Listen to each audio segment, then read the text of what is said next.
Bifocal Chapter 23. Haroon. The victory is sweet and the drive home is good.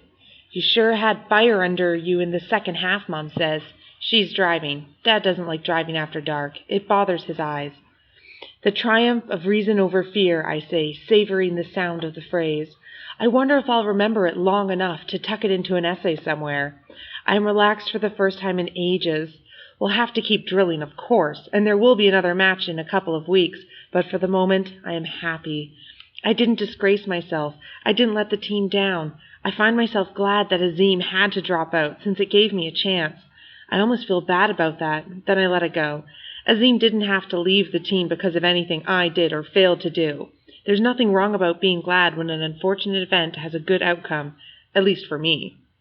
We are late getting back, late for a school night. I hope Julian is having fun at his party. He'd wanted to come to the taping, but he had to be at the party since it was a fundraiser for the local branch of a pediatric AIDS organization, and he was on the organizing committee. I briefly consider heading over there, not in the required drag, but Julian would let me in.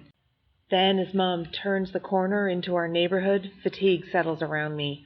I'll just go straight to bed. Victory or no victory, it's after midnight, and there's still school in the morning. You had fun? Dad asked. I did, I say. The whole evening had been like a dream. All that excitement, adrenaline, all those congratulations. Maybe I'll go into broadcasting, I say. One local television show, and you're deciding your career? Xana asks. Xana changes her career choices almost as often as she changes her socks. Currently, it's sports medicine and recreation. Last year, it was an airline pilot. I think it was all that urgency, without importance, I say. Lots of crisis, but none of it has anything that can't be fixed. All the excitement of Mom's job, but without the possibility of death. There's a lot of excitement of being an English professor, too, Dad says, only half joking. Propping up a dangling participle, shooting stern looks at students with tardy essays, approaching the lecture podium to relate a controversial theory about Anne Hathaway. Oh, the chills! We all laugh and banter silly stuff back and forth, everyone kidding everyone as we roll through the Halloween streets. We are still laughing as Mom steers the car up the driveway of our house. The laughter stops as suddenly as if it had been cut with an axe.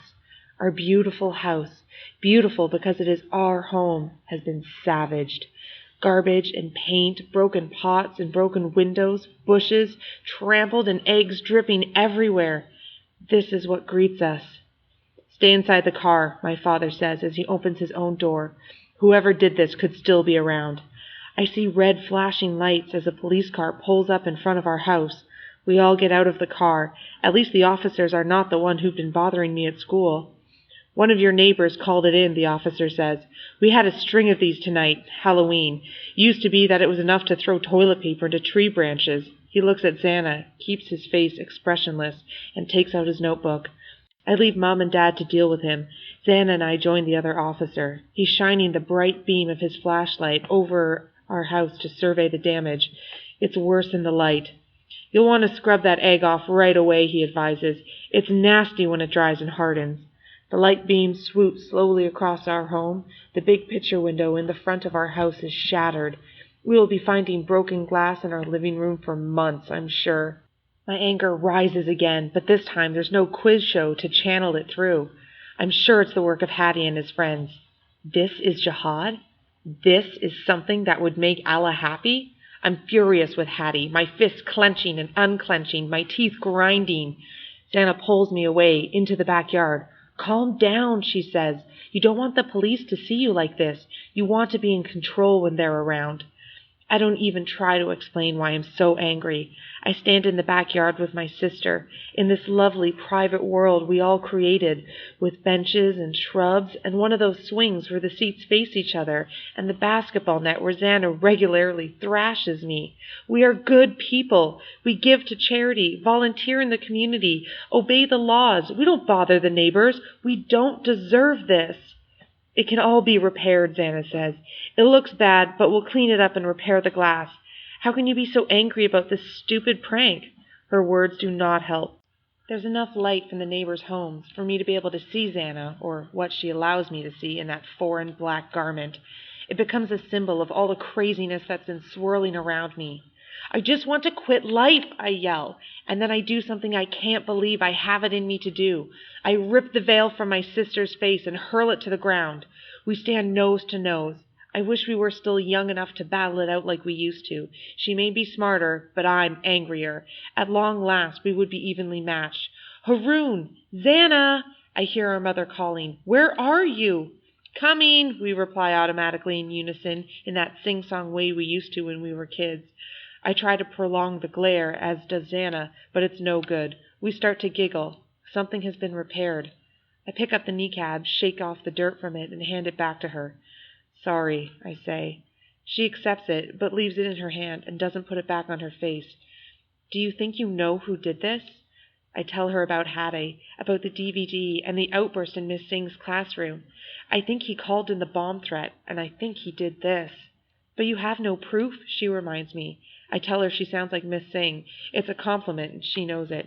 Xana! Haroon! Mom calls again, but this time there's something else in her voice that says, now. We run out to the front yard. The police and their flashlights have found something we hadn't seen at first. My theories about Hattie go out the window. At the base of the house, in ugly letters, are the words, Camel jockeys, go home.